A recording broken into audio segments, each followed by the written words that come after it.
The Battle of Landen, also known as Neerwinden, took place on July 29, 1693, during the Nine Years' War near Landen in modern Belgium. Since the outbreak of the Nine Years' War, the French had generally had the better of operations in the Spanish Netherlands, capturing Namur in 1692 and winning a significant victory at Steenkerke in 1693.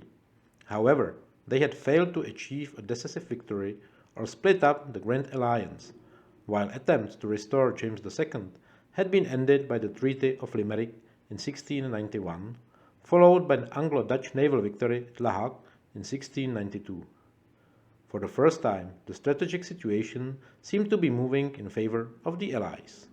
However, by now, all sides were struggling with economic downturns and famine caused by the Little Ice Age, a prolonged period of colder weather, not helped much by war. After 4 poor years, the 1693 harvest failed completely throughout Europe, causing catastrophic famine. Between 1695 and 1697, an estimated 2 million people died of starvation in southern France and northern Italy alone. Conducting military campaigns in these circumstances was made problematic by an increase in the average size of armies, from 25,000 men in 1648 to over 100,000 by 1697. Such levels were unsustainable for pre-industrial economies, and they fell back to around 35,000 in the subsequent 1701 to 1704 War of Spanish Succession. These factors particularly affected France, which was also fighting a multi-front war on its own and needed peace. But Louis XIV of France always sought to improve his position before negotiating. In doing so, he held two key advantages over his opponents: an undivided command and vastly superior logistics. This allowed the French to mount offensives at least a month earlier than the Allies, quickly seize their objectives, and then assume a defensive posture. In 1693, Louis took the offensive in the Rhineland, Flanders, and Catalonia. When the attack in Germany proved unexpectedly successful, in early June Luxembourg was ordered to reinforce it with 28,000 men of his own troops and prevent the Allies doing the same. Luxembourg increased its field force to 116,000 by stripping garrisons from towns throughout maritime Flanders, including Dunkirk and Ypres. On June the 9th, he embarked on a series of marches, simultaneously threatening Liège, Huy, and Charleroi. The governor of the Spanish Netherlands, Maximilian of Bavaria, insisted on covering all three, forcing the Allies to divide their army of 120,000. On July the 18th, Luxembourg ordered Villeroy to move against Huy. The Allies marched to its relief, but before they could do so, the town surrendered on 23rd July. William now halted and reinforced Liège with an additional 10 battalions, bringing the garrison to 17,000 men. His remaining troops established a line running in a rough semicircle from Elixem on the right to Neerwinden on the left. Although this provided flexibility of response, movement was restricted by the Little Caete River 3 kilometers to the rear. Seeing an opportunity, on 28th July, Luxembourg reversed its route and after a forced march of 30 kilometers, arrived at the village of Landen in the early evening. William was notified of the French approach by mid-afternoon, but decided to stand and fight rather than risk a river crossing at night. His situation was extremely dangerous. He was outnumbered by 80,000 to 50,000, while the area enclosed by his troops was too restricted to allow them to maneuver freely. The Allied right was kept to the position, as it protected their own line of retreat across the Caete.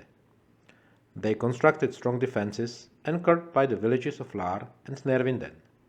80 of their 91 pieces of heavy artillery were placed behind them. In the center, the open ground between Neerwinden and the Neerlanden was solidly entrenched, with the village of Rumstorp as an advance post. The left rested on Landenbroek and was the hardest to attack. This area saw little action until the end of the battle. Luxembourg concentrated his main assault force of 28,000 men against the Allied right, while his subordinates carried out secondary attacks on their left and center to prevent it being reinforced. These would be carried out by 3 lines of cavalry, supported by 2 lines of infantry and a further 3 lines of cavalry behind, while a strong force of infantry and dragoons attacked Rumstorp. The French bombardment began at 8 a.m., and an hour later 28 battalions attacked along the line from Laar to Nervinden. After fierce house-to-house fighting, they had captured Laar, and the Allied troops in Nervinden had been driven to the very edge of the village. Their right flank was close to collapse, but the diversionary attacks on the center and left did not materialize, allegedly because Villeroy claimed he had not received orders to do so. The Allies were able to reinforce Nervinden, counter-attack and drive the French from both villages. A second assault, led by the Prince de Conti, was also repulsed, but Luxembourg used 7,000 men from his infantry on the center and left for a third attempt. As William moved additional units to reinforce his right, the French cavalry commander, Feuquières, attacked. Patrick Sarsfield, an Irish Jacobite exile, was mortally wounded in this charge, but the French overran the Allied entrenchments, inflicting heavy casualties. It was now 3 p.m. 2 hours later, the Allies had managed to retreat over the Quette, abandoning most of their artillery, which was entrenched and could not be withdrawn in time. 9 battalions of Dutch infantry under Count Solms fought a stubborn rearguard action, although Solms was killed. Helped by several British units holding positions around the bridge, and cavalry charges led by William himself, this enabled most of the army to escape. This was Luxembourg's last battle. He died in January 1695, depriving Louis of his best general. Landen might have been a crushing victory if the simultaneous attacks he ordered on the Allied left and center had been made as planned. As it was, both sides suffered heavy casualties. The Allies lost around 12,000 killed or wounded, with another 2,000 captured, mostly Dutch troops cut off in Ramstorp, which they held for most of the day.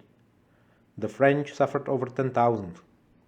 A visitor to the area in 1707 noted the fields were still scattered with the bones of the dead. William had a silver medal struck to celebrate his success in saving Liège and escaping with the bulk of his troops. This was partly propaganda.